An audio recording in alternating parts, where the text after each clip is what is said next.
啊，乡亲啊，继续来看台中一个国小6年的学生，用迄种乐安全球棒挥着体育老师，老师来报警，警察到学校直接把囡仔带到派出所。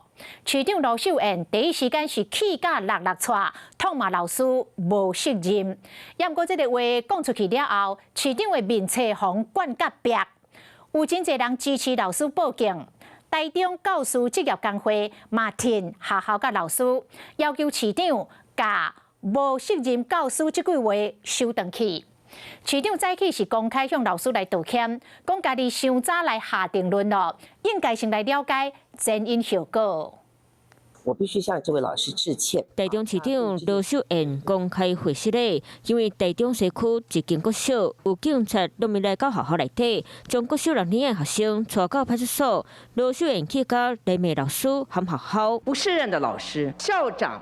领导无方，讲学校不晓教囡仔话讲出去，罗秀燕的面册随口支持老师和学校的民众网友骂甲无力。有人讲支持老师报警，无人讲市长的言论这是上歹的教育示范。有人反问罗秀燕，假说换你轰拍，你敢特别报警？那我想老师的前因后果，我们也必须了解。我昨天的话说，这个老师是不是适任？我觉得我讲得太快了，太早下结论哈。罗秀燕先前会讲甲收紧，会去了解老师学生之间先怎会伫咧冤家。不过伊强调囡仔是现行犯，当时无敢互人陪同，就去派出所，嘛完全违法。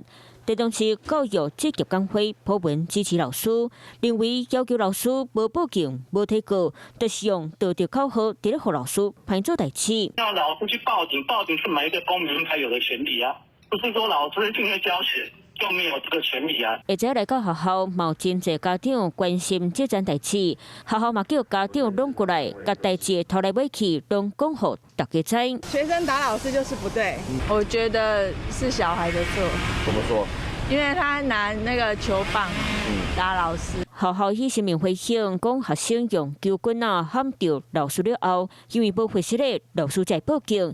虽然警察来到学校了后，学生有随回事咧，老师嘛讲未提告。不过警察讲，照程序必须将老师学生带登到派出所，有随通知家长。未来卖计划，警察未来到学校内底作业流程，加强师生保护，增加教职员的法治观念。